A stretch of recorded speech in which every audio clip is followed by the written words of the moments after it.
गांव में औरतों का या फिर गांव वालों का एक पेट डायलॉग होता था कि हमारा बेटवा कलेक्टर बनी। कभी आपने ये नहीं सुना होगा कि वो ये कहते हो कि हमारा बेटवा मुख्यमंत्री बनी या प्रधानमंत्री बनी। क्यों? क्योंकि ये जो कलेक्टर का ओहदा होता है, लोगों ने देखा होता है शुरू से लेकर, आज़ादी से पहले कुछ लोगों ने देखा होगा, आज़ादी के बाद भी देखा होगा। सब कुछ बदल गया, देश आज़ाद हो गया। 1947 से देश आज़ाद है। 14 अगस्त की रात को जवाहरलाल नेहरू ने अनाउंस किया कि देश आज़ाद हो गया। हर 15 अगस्त को हम अनाउंस करते हैं कि देश आज़ाद हो गया।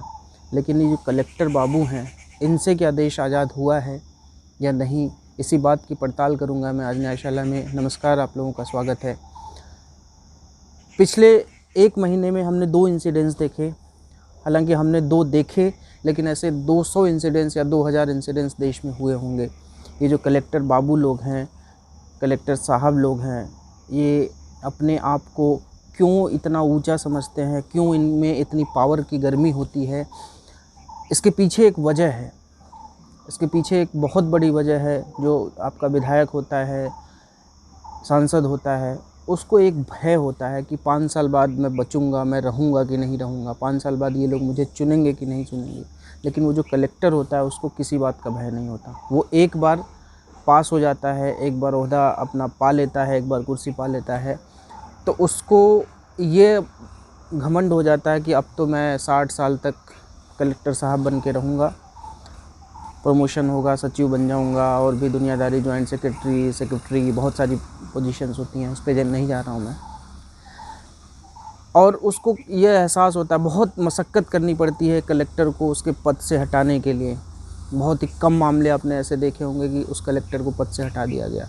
नए मामले में जब बहुत सोशल मीडिया में मामला बढ़ा, सबने विरोध करना शुरू किया, तो एक खबर आई कि मुख्यमंत्री ने उस कलेक्टर को रिमूव कर दिया उसके पद से। लोगों के जहन में लगा करे वो तो अब उसकी नौकरी चली गई, लेकिन नहीं, उसको उसके पद से, उसके इस डीएम, वहाँ के जो जहाँ का वो डीएम था सूरजपुर का, वहाँ से उसको रिमूव किया गया है। उसको डीएम का जो ओहदा है, उसके मतलब जो आईएएस है, वो वहाँ से रिमूव नहीं किया गया है। उसको अभी भी वो सैलरी, वो सारे जो उसको भत्ते और दुनिया भर की चीज़ें मिलती हैं, वो अभी भी मिलती रहेंगी। और कहीं ना कहीं वो कहीं और का डीएम हो जाएगा या कहीं प्रमोट होके कहीं लग जाएगा। नॉर्मली ऐसे केसेस में होता है कि कहीं ना कहीं प्रमोट होके ही लगा दिए जाते हैं, या फिर कहीं और किसी ज़िले में डीएम बन के रह जाएगा। डिसमिसल उसका नहीं हुआ। डिसमिसल और रिमूवल में यही अंतर होता है। यही मैं आपको बताऊंगा कि डिसमिसल और रिमूवल में क्या अंतर है, और वो डिसमिस कौन कर सकता है। तो एक आर्टिकल 311 में प्रोविज़न है जो डीएम को रिमूव करने का, या फिर अगर स्टेट में जो ऐसा ओहदा है कोई, या फिर सेंट्रल में जो आईएएस आईपीएस होते हैं, उनको रिमूव करने का पावर सिर्फ आर्टिकल 311 के अंतर्गत होता है। उसमें रिमूवल की जो बातें कही गई हैं, अगर किसी को रिमूव करना है तो सबसे पहले उसके खिलाफ़ इंक्वायरी इनिशिएट होगी, उसका जवाब मांगा जाएगा, वो अपना जवाब देगा। अगर जवाब संतुष्ट नहीं होगा, अगर लगेगा कि नहीं जो एविडेंसेस उसके ख़िलाफ़ हैं वो अप्रोप्रिएट हैं, तो उसको डिसमिस किया जा सकता है। अदरवाइज़ उसको डिसमिस नहीं किया जा सकता। एक और वजह है डिसमिस किए जाने का, उसको अगर वो डिसमिस किया जा सकता है, प्रेसिडेंट अगर चाहे तो उसको बिना किसी इंक्वायरी के भी रिमूव कर सकता है। और प्रेसिडेंट आप जानते हैं काउंसिल ऑफ मिनिस्टर की सलाह पे काम करता है, तो काउंसिल ऑफ मिनिस्टर अगर चाहे तो उसको वो डिसमिस किया जा सकता है उसके पद से।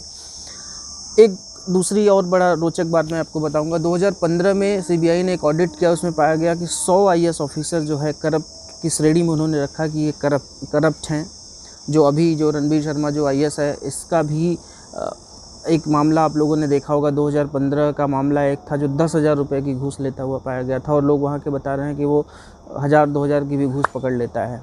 तो मतलब ऐसे करप्ट ऑफिसर जो न्यूज़पेपर में भी छप चुका है, रंगे हाथों पकड़ा गया था, फिर भी वो मामले में कैसे बचा, आप ही को पता होगा कि अगर इंक्वायरी इनिशिएट हुई होगी, बड़े ऑफिसर जो इंक्वायरी करते हैं वो भी आईएएस बाबू ही होते हैं, तो आईएएस बाबू ने क्या उनसे साठगांठ की होगी, कैसे वो निकल गए। एक जांच का मसला होना चाहिए, लेकिन होगा नहीं, क्योंकि 2 दिन का मामला रहता है सोशल मीडिया पे, उसके बाद सरकार को भी पता है कि जनता भी भूल जाती है। उसी 2015 वाले ऑडिट में एक और चीज़ मांगी गई, सरकार ने मांगी कि आप अपने मूवेबल और रिमूवेबल एसेट का जो आपके पास जो भी एसेट्स हैं वो आप उनकी डिटेल सरकार को सबमिट करिए। 1800 आईएएस ऐसे हैं 1800 आईएएस ऐसे हैं जिन्होंने अभी तक अपनी इमूवेबल प्रॉपर्टी की जो डिटेल्स है वो सबमिट नहीं करी है सरकार को। सरकार इन पे एक्शन क्यों नहीं ले रही है? क्योंकि सरकार की भी मजबूरी है कि आईएएस बहुत लिमिटेड मात्रा में हर साल बनते हैं, लेकिन ज़रूरी है कि इन पे एक्शन लेना ज़रूरी है। अगर हालांकि सरकार ने एक बायलैटरल एंट्री शुरू करी है, हो सकता है इन पे कुछ दबाव बने, लेकिन मुझे नहीं लगता कि एक जब तक इनके जो पद हैं, जैसा कि मैं पिछली वीडियो में भी बताया कि लास्ट जो इनका जो पावर दी गई थी जुडिशियल पावर मेघालय में अभी 17 दिसंबर 2020 को, मतलब देश को इतने साल लग गए, 70 साल लग गए, जो इनको सारी पावर मिली हुई थी जुडिशियल एग्जीक्यूटिव जो अभी पावर्स मिली हुई हैं, जो जुडिशियल पावर मिली हुई थी, वो लास्ट जो ज़िला बचा था मेघालय का 741 ज़िलों में से वो लास्ट ज़िले मेघालय 17 दिसंबर 2020 को उनसे पावर छीनी गई है।